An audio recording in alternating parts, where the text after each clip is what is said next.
Di layar kaca, Arab Saudi tampil memukau, Riyadh menjulang dengan gedung pencakar langit. Jeddah berbenah menuju kota wisata modern, dan Makkah terus menampilkan wajah suci dengan Masjidil Haram yang diperluas dari tahun ke tahun. Negeri ini seolah memadukan dua wajah sekaligus, pusat spiritual umat Islam dan kiblat investasi dunia. Pemerintah melalui Vision 2030 gencar menjual citra modernisasi, konser musik internasional, turisme futuristik, hingga proyek raksasa seperti NEOM yang dijanjikan sebagai kota masa depan. Dunia menyaksikan Arab Saudi pada transformasi dari padang pasir konservatif menuju panggung megah yang bersaing dengan Dubai atau Doha. Namun, di balik cahaya lampu neon dan kilauan emas, ada kenyataan lain yang jarang diungkap. Sisi gelap kehidupan di kerajaan kaya minyak itu, di luar sorotan kamera, ribuan pekerja migran hidup dalam keterbatasan. Para aktivis dibungkam, dan ketimbangan sosial terus menganga. Sebuah paradoks besar lahir, wajah luar yang penuh glamor, tetapi ruang dalam masih dihantui represi, eksploitasi, dan pelanggaran hak asasi manusia. Modernisasi juga mengguncang pola hidup masyarakat. Di kota-kota besar, pesta privat dengan alkohol, musik, hingga pergaulan bebas menjadi rahasia umum kalangan elit. Sebuah ironi di negeri yang dikenal sebagai penjaga dua tanah suci. Perempuan yang dulu dipaksa menutup diri dengan nikab serba hitam, kini mulai tampil dengan busana lebih terbuka di pusat hiburan dan festival. Bagi sebagian orang, ini dianggap simbol kebebasan baru. Namun bagi lainnya, justru pertanda gesernya peran agama yang dulu begitu dominan dalam ruang publik. Di sisi lain, aparat keamanan masih menindak keras kelompok yang dianggap melanggar batas moral atau menantang pemerintah. Sebuah kontradiksi yang memperlihatkan bahwa modernisasi di Arab Saudi bukan hanya soal gedung tinggi dan kota futuristik, melainkan juga pergulatan batin antara tradisi, agama, dan gaya hidup global.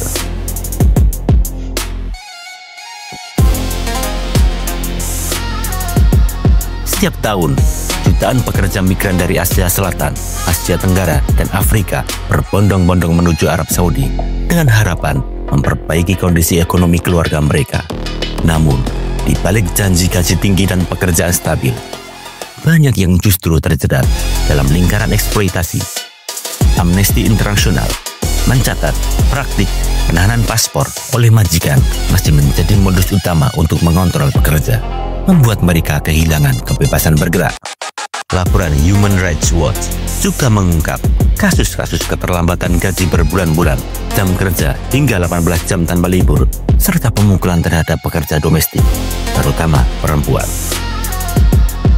Realitas pahit ini membuat migrasi ke Saudi seringkali berubah dari mimpi menjadi jerat. Lebih parah, kasus kekerasan seksual terhadap pekerja rumah tangga perempuan kerap tak pernah sampai ke ranah hukum. Adanya praktik intimidasi ketika korban berusaha melapor, bahkan sebagian besar dipaksa bungkam dengan ancaman deportasi. Keterbatasan akses pada perwakilan konsuler, pengacara, dan layanan medis memperparah keadaan, sehingga banyak korban memilih bertahan dalam situasi berbahaya. Sistem kafala atau mekanisme sponsor kerja, di mana izin tinggal pekerja sepenuhnya bergantung pada majikan. Sistem ini menjadi akar dari praktik-praktik ini. Kafala memberi majikan kuasa hampir absolut, mulai dari izin pindah kerja hingga keluar wilayah Saudi. Pemerintahan Riyadh pada 2021 sampai 2024 mengumumkan serangkaian reformasi untuk melonggarkan kafala, termasuk layanan digital bagi pekerja untuk mengajukan izin keluar tanpa persetujuan majikan. Namun, implementasi reformasi ini penuh celah. Misalnya, pekerja tetap harus membayar biaya administrasi, menghadapi proses birokrasi yang berbelit, dan dalam beberapa kategori pekerjaan, seperti asisten rumah tangga, masih sepenuhnya bergantung pada izin majikan. Akibatnya, meski secara formal ada perbaikan, praktik sehari-hari menunjukkan bahwa majikan masih memegang kendali penuh atas kehidupan pekerja migran. Situasi ini menggambarkan kontras tajam antara citra global Saudi sebagai negara yang sedang membuka diri melalui proyek modernisasi Vision 2030 dengan kenyataan buram di balik pintu rumah-rumah pribadi dan proyek konstruksi besar, penahan gaji, penyiksaan, pelecehan, hingga pemerasan masih menghantui ribuan pekerja migran.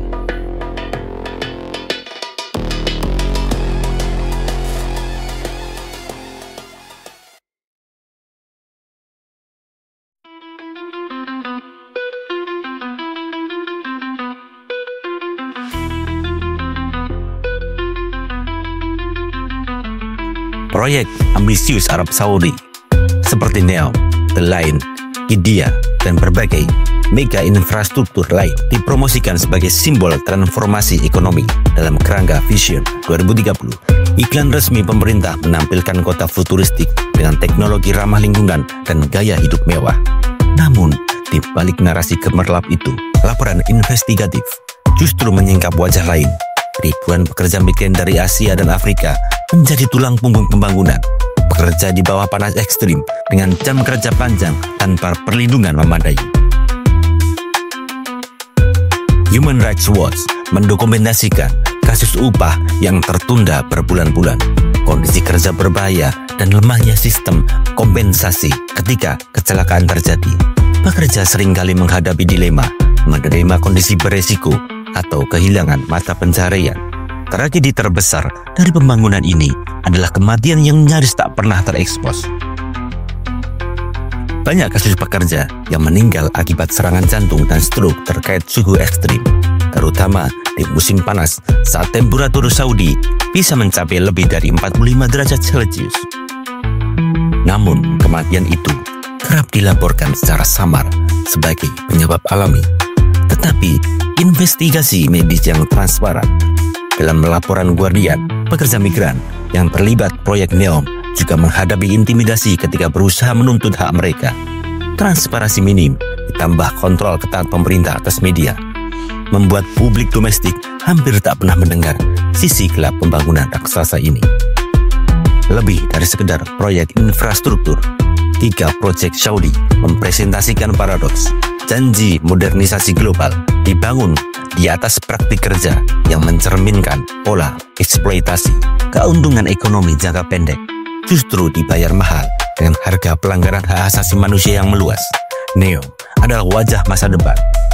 Namun bagi ribuan pekerja migran yang membangun fondasinya, proyek itu adalah ruang kerja penuh resiko, di mana keringat, penderitaan, bahkan nyawa menjadi ongkos tak tercatat dalam laporan resmi.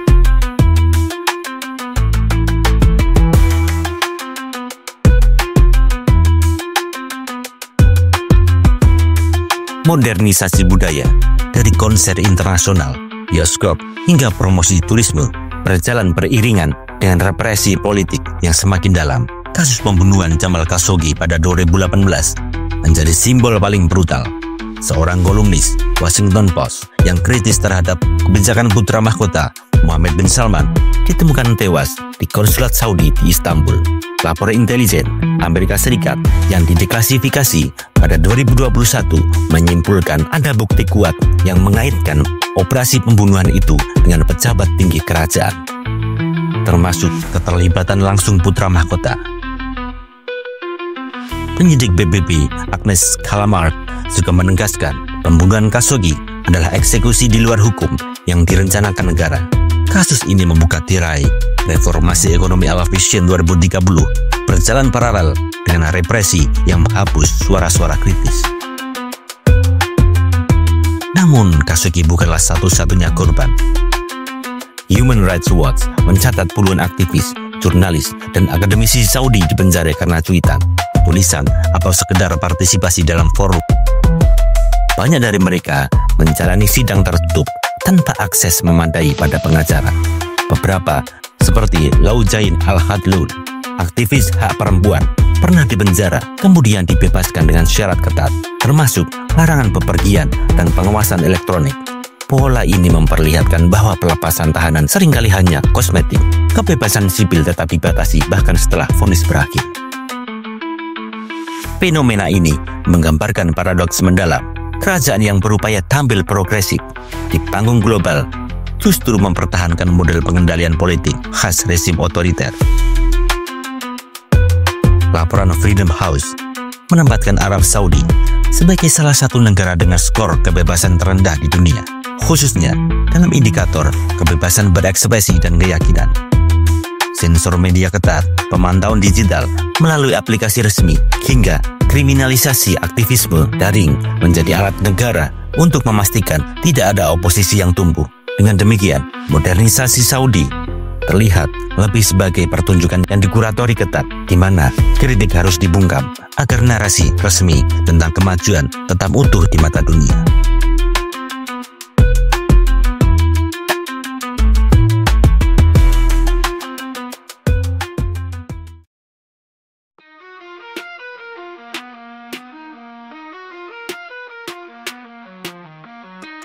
Vision 2030 dipromosikan sebagai loncatan menuju modernisasi ekonomi Arab Saudi dari ketergantungan pada minyak ke diversifikasi sektor hiburan, pariwisata, dan teknologi.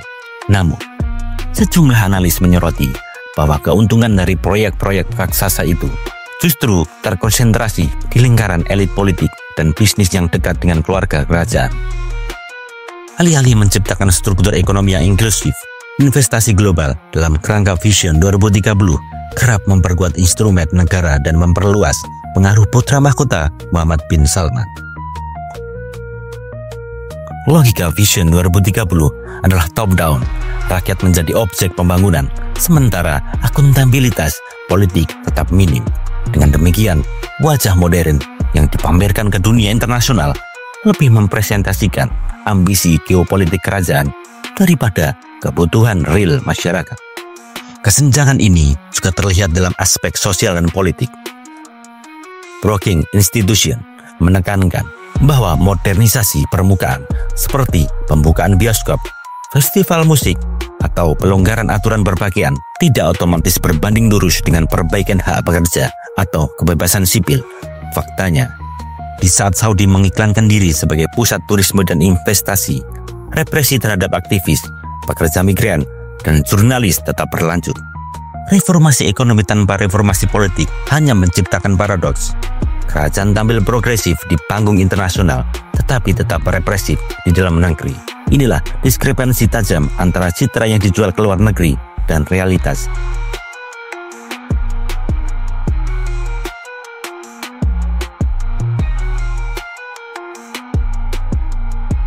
Arab Saudi selama puluhan tahun dikenal sebagai negara dengan kontrol ketat terhadap ekspresi budaya, mulai dari musik, film, hingga seni rupa. Bioskop pernah dilarang selama lebih dari 3 dekade. Konser musik hampir mustahil digelar dan festival budaya hanya berlangsung dalam lingkup keagamaan. Namun, sejak visi modernisasi lewat Saudi Vision 2030 digulirkan putra mahkota Muhammad bin Salman, peta budaya negeri itu berubah drastis. Kini, konser internasional menampilkan musisi papan atas seperti BTS hingga Mariah Carey. Bioskop kembali dibuka dan festival film internasional pun digelar di Jeddah. Bahkan, kompetisi rave party seperti MDL, Peace Festival di Riyadh yang dulu mustahil dibayangkan, kini hadir dengan puluhan ribu penonton. Meski bagi sebagian generasi muda, hal ini dipandang sebagai angin segar, realitasnya lebih rumit. Pergeseran budaya ini menciptakan ketegangan antara kelompok konservatif yang masih berpegang pada norma tradisional dengan generasi baru yang menginginkan keterbukaan. Di sisi lain, pakaian perempuan juga mengalami perubahan. Sebuah perubahan yang bagi sebagian kalangan dianggap sebagai tanda keterbukaan, tetapi bagi kelompok lain dianggap dekadensi moral. Di kota-kota besar seperti Riyadh dan Jeddah, fenomena itu terlihat jelas. Media internasional seperti Reuters dan The New York Times melaporkan bahwa festival tersebut bukan hanya pertunjukan musik, melainkan juga simbol perubahan sosial yang dramatis. Ruang publik Saudi yang dulunya steril, kini dipenuhi mode barat dan gaya hidup global. Sejumlah laporan investigatif menunjukkan adanya dunia malam terselubung, terutama di kota-kota besar seperti Riyadh dan Jeddah. Menurut laporan The Guardian and Foreign Policy, pesta-pesta eksklusif kerap berlangsung di kompleks perumahan elit atau hotel berbintang dengan pengamanan ketat.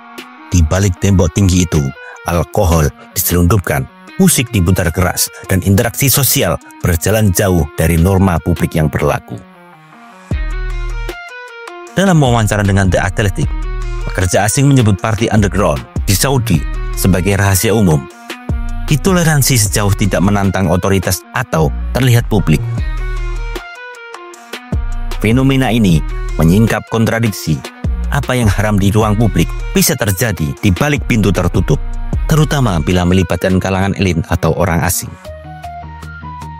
Media seperti BBC dan Telegraph menekankan bahwa pesta semacam itu hanya bisa berlangsung dengan payung kekuasaan. Sementara rakyat biasa bisa dipenjara hanya karena menghadiri pertemuan sosial yang dianggap melanggar norma.